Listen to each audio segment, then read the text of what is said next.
Mentang-mentang kau sudah kerja, mentang-mentang kau sudah baik pendapatanmu, ada yang datang melamarmu penghafal Quran, apa kau bilang? Berani betul lamar saya. Apa modalmu? Ya modalnya hafalan Quran. Orang yang hafal Quran itu Quran berjalan. Kau tolak, Allah tutup pintu jodohmu, akhirnya kau jadi gasturi. Tahu gasturi? Gadis tua Republik Indonesia.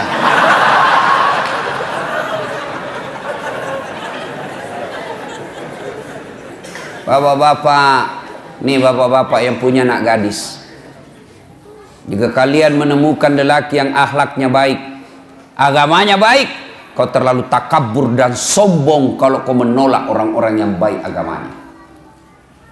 Rezeki Allah yang ngatur. Jangan kau jadikan bahwa orang nanti bahagia dalam rumah tangga kalau banyak duitnya. Kalau duit yang membuat orang bahagia, semestinya tidak ada orang kaya yang berantakan keluarganya.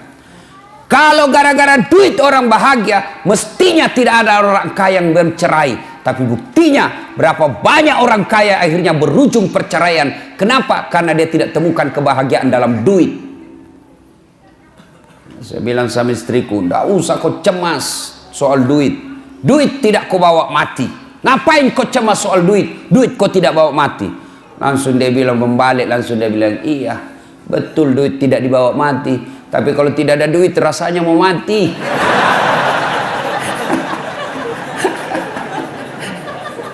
Salatullah salamullah ala toha Rasulillah. Salatullah salamullah ala yasin.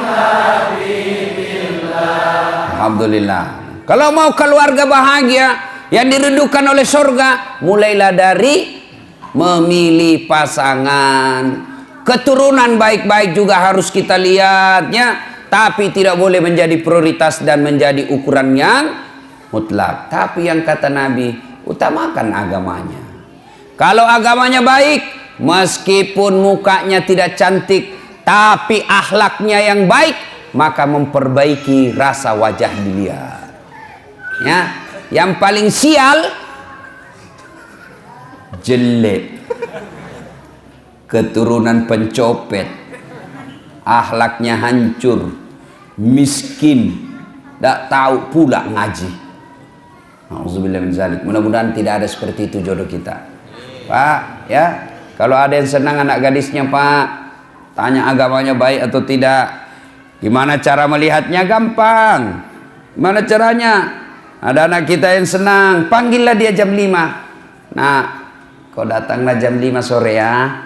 Ya om, datanglah di jam 5. Cerita, masuk maghrib, suruhlah asan. Kau asan nak, sudah masuk maghrib, mulai pucat itu.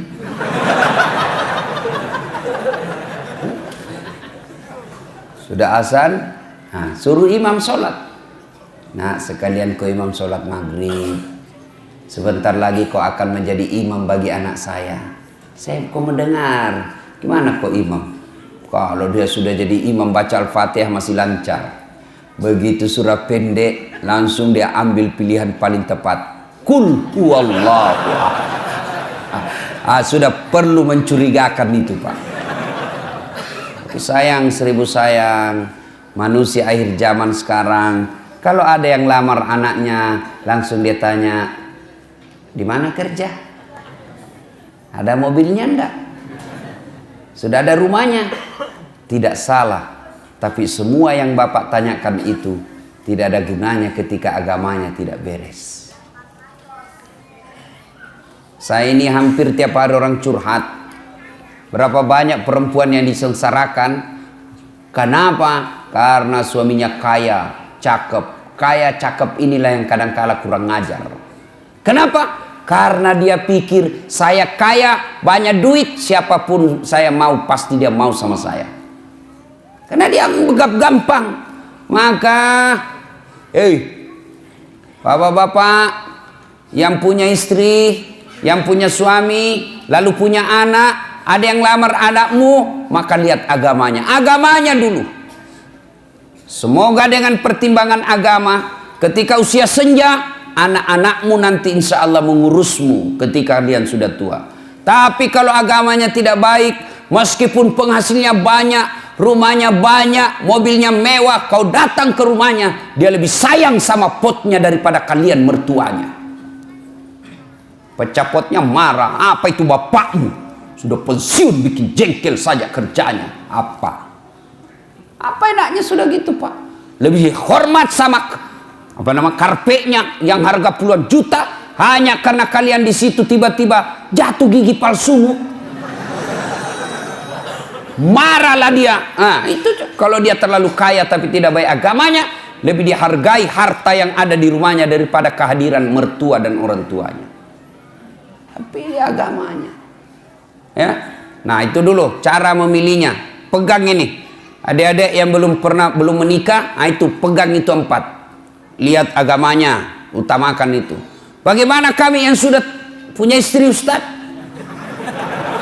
Nah, Bapak boleh evaluasi ulang. Ya, kalau berani. Ibu-ibu mau masuk surga, Ibu? Mau, Ibu? Bukan cuma mau surga, dirindukan oleh surga, Ibu. Mulai cemas ibu-ibu dulu. Gimana caranya, Bu? Suruh suami kawin lagi. Oh, langsung dia bilang, banyak jalan menuju surga, Ustaz. Memang banyak, tapi macet. Ini jalur pintas, tidak perlu kau tahajud tiap malam. Dia bilang, sakit hati sih, Ustaz, berat, Ustaz. Memang ibu sakit hati, sebab hadiahnya surga. Kalau tidak sakit hati, hadiahnya kipas angin.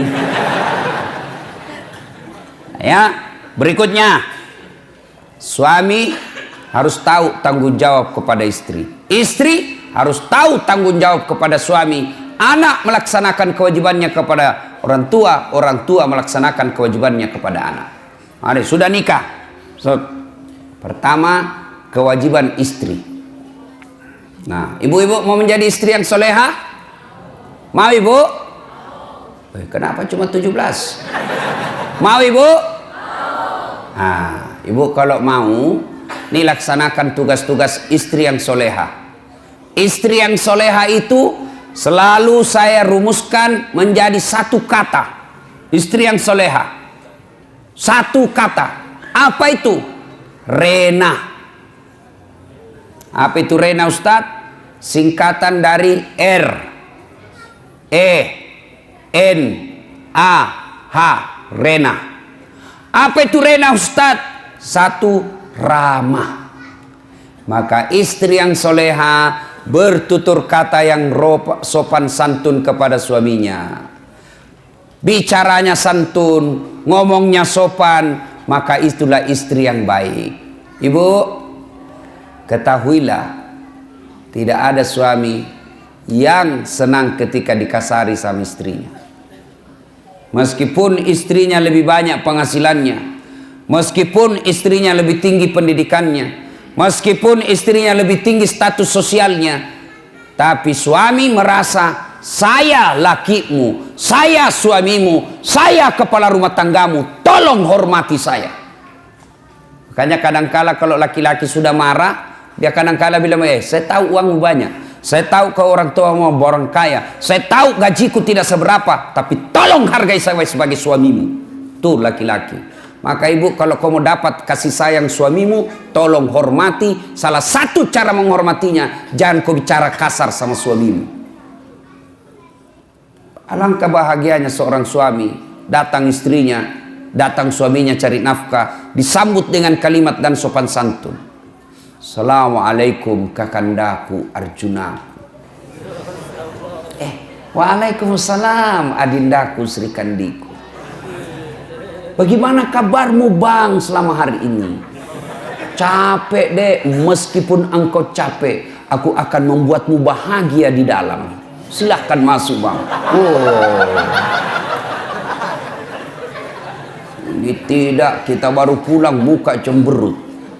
Baru datang suaminya langsung ditunjuk. Dari mana kau terlambat lagi nih? Tadi saya telepon kau tidak apa. Dari mana kau? Bagaimana kita tidak cepat mati? Ya, Bu. Maka ketika kita mendapat istri yang sopan berbicara, itulah surganya dunia. Bapak senang enggak perempuan yang kasar? Mana ada mau, Pak? Kan kita senang yang lembut-lembut bicara. Kita pas pulang tunduk-tunduk capek. Waduh, capek betul. Hari ini keras sekali perjuangan di kantor. Maka istrinya membahagiakannya. Sabar, Bang. Memang begitulah cari nafkah. Mudah-mudahan capek itu akan menjadi pemberat timbanganmu di akhirat kelak. Meskipun kerjamu berat, tapi saya tetap meringankan segala kewajibanmu di dunia ini. Enak perasaan kita, Pak. Baru kita datang, capek di pasar rugi, di jalan macet, panas lagi. Baru kita datang, dia bilang, memang kau bego. Dagang kau rugi. Bawa mobil tabrakan, enggak ada bego. Hancur kita punya harga diri, dibego-begoi sama istri. Iya, kalau dia cantik, ini gendut.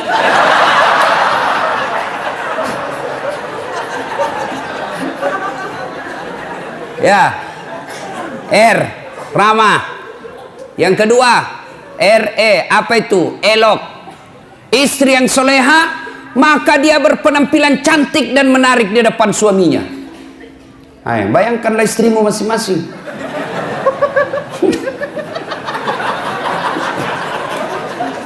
Cantik dah kalau kau di rumah. Oh, saya lihat perempuan akhir zaman sekarang. Kalau dia mau pi pengantin, cantik memang, Pak. Woi, harumnya itu masih kita 2 meter sudah tercium. Walisnya di racing.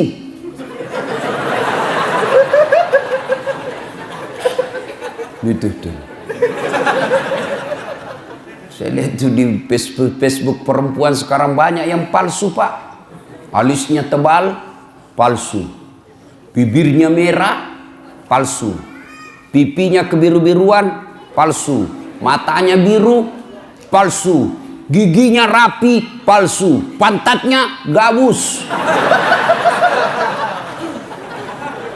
Cantik memang kalau mau nepi pengantin, Masya Allah, cantik betul. Harum, klimis.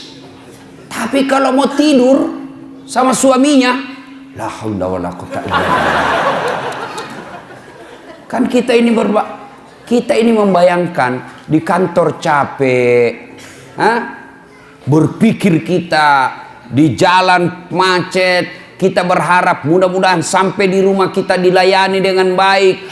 Perempuan yang kita akan datangi membuat kita senang. Sampai di rumah dilihat istri di depan rumah pakai daster. Kelihatan tali BH. Dikasih tahu baru turun kita dari mobil. Oh, istri saya kok kayak gini. Iya tuh. Ditegur, kelihatan itu tali BH-mu, dilihat semua orang. Apa dia bilang? Jangan lihat BH-nya, Pung. Yang penting rasanya, bos. Ya, halo Ibu. Bu. Ibu. Woi. Mau ndak dirindukan surga? Maka ketika kau tidur berpakaianlah yang cantik. Itu dalam sebuah hadis Nabi jelaskan, malaikat mendoakan wanita, misalnya ibu dandan nih, dandan sebelum tidur, maka malaikat mendoakan sepanjang tidurnya ibu, ya Allah, rahmati wanita ini karena dia berdandan untuk menyenangkan hati suaminya. Itu didoakan sepanjang malam. Ayo ibu, terpraktek sebentar. Mau tidur, kau seksi sebentar. Kalau perlu pakai baju renang.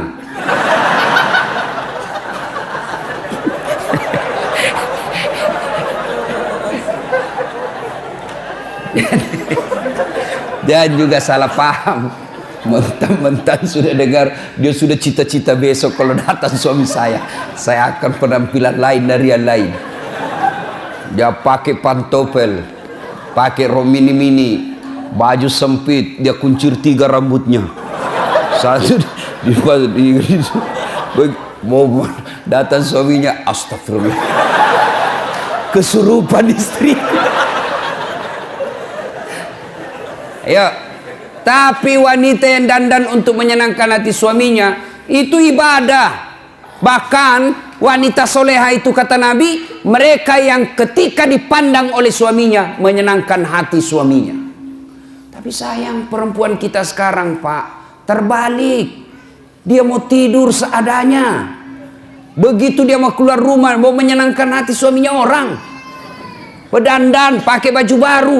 Siapa yang cicilkan baju ibu? Hah? Oi! Jangan ketawa, saya serius ini. Siapa yang cicilkan baju di rumah? Suami. Siapa yang belikan kalian baju? Suami. Lalu kenapa kalian ketika mau tidur kalian pakai seadanya? Ini wanita akhir zaman. Mau menyenangkan hati orang ketika mau pesta, mau pergi arisan dia cantik, mau pergi keluar cantik, tapi giliran mau tidur sama suaminya pakaian seadanya. Bukan begitu yang diajarkan oleh Nabi. Pakailah, pakai parfum ketika mau tidur, pakai sikat gigi. Nggak ada parfum, kau cari itu pengharum ruangan.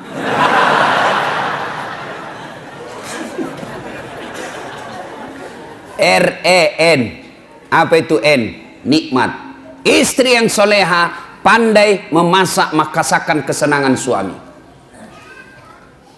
Sayang seribu sayang, wanita zaman sekarang mereka tidak mau belajar masak.